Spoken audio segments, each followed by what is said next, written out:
আপনি কি কখনো ভেবেছেন কেন কিছু মানুষ জীবনে সফল হয় আর কেউ চিরকাল দুঃখের মধ্যে ডুবে থাকে?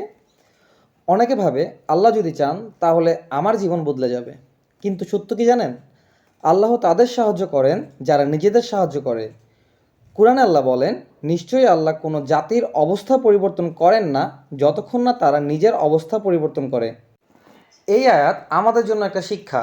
আমরা যদি নিজের উন্নতির জন্য কাজ না করি তাহলে আল্লাহর সাহায্য আসবে না। একটি ছোট গল্প বলি। একজন কৃষক প্রতিদিন দোয়া করত, হে আল্লাহ আমাকে ভালো ফসল দাও। কিন্তু সে কখনো মাঠে বীজ বোনেনি। আপনি কি মনে করেন তার জমিতে ফসল হয়েছে? না। অন্যদিকে আরেকজন কৃষক দোয়া করার পাশাপাশি পরিশ্রম করলো, জমি চাষ করলো, পানি দিল, আগাছা পরিষ্কার করলো, এবং কি হলো? আল্লাহ তাকে 1 গুণ নয় 10 গুণ ফসল দিলেন। এটাই বাস্তবতা।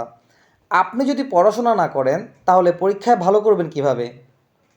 আপনি যদি পরিশ্রম না করেন তাহলে ব্যবসা বা চাকরিতে উন্নতি হবে কিভাবে? নিজের জীবন পরিবর্তনের চেষ্টা না করেন তাহলে আল্লাহ কেন আপনার ভাগ্য বদলাবেন? সফল মানুষরা শুধু দোয়া করে বসে থাকে না, তারা কাজ করে, চেষ্টা করে, সবর করে। এটাই আসল ইসলাম। তাই সিদ্ধান্ত আপনার। আপনি কি শুধু বসে বসে কপাল থাপড়াবেন, নাকি আজ থেকেই নিজের উন্নতির জন্য কাজ শুরু করবেন?